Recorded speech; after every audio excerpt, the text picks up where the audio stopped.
అంతర్వేది లక్ష్మీ నరసింహస్వామి వారి కళ్యాణంలో ఊరేగింపు ఉపయోగించేటువంటి వాహనాలు. ఇది రథం కట్టి అశ్వవాహనం.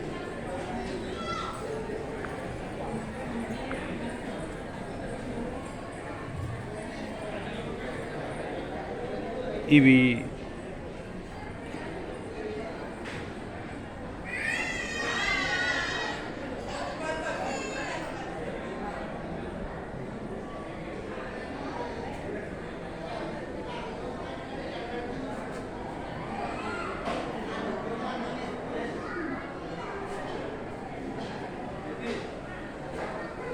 ఇక్కడ విశేషం ఏమిటంటే 30 ఏళ్ల క్రితం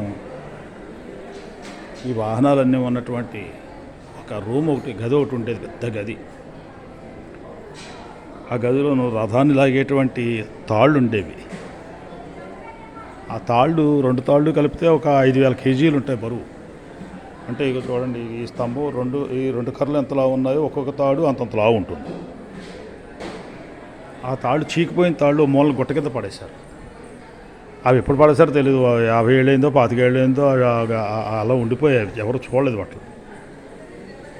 అయితే ఒక 10 ఏళ్ల క్రితం, 10 సంవత్సరాల క్రితం కొత్త ఈ వాహనాలన్నీ కూడా పాడైపోయాయి. అంచేత వీటిని కొత్తవి తయారు చేద్దామని కొత్తవి తయారు చేస్తూ అందులో ఏమేమి ఉన్నాయని చెప్పేసి బయటికి లాగుతుంటే అక్కడ పంచలోహ విగ్రహాలు, పంచలోహ విగ్రహాలు అనమాట. గరుక్మంతుడు, ఆంజనేయ స్వామి 2 విగ్రహాలు దగ్గరగా 2 కలిపి 50 లక్షల రూపాయలు ఉంటాయి గారు. అవి మనం లోపలికి పెడితే ఎడాపెడా పెట్టారు, అద్దాల గదిలో పెట్టారు. దర్శనానికి వెళ్ళినప్పుడు చూడొచ్చు. ఒకవేళ ఫోటో తీయడానికి వీలుంటే కనుక మీకు నేను అది పెట్టి చూపిస్తాను. అది కూడా నేను ఇక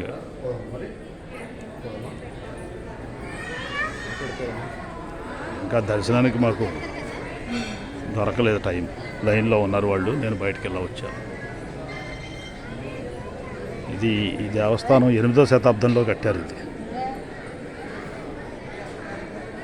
అంటే ఇప్పటికి మనకి 16/8/24 1600 సంవత్సరాలు అయింది.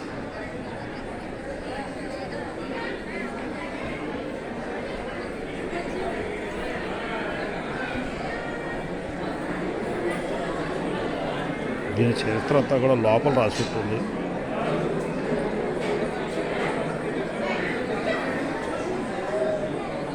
ఇది ఏ జిల్లా, ఏ మండలం ఇవన్నీ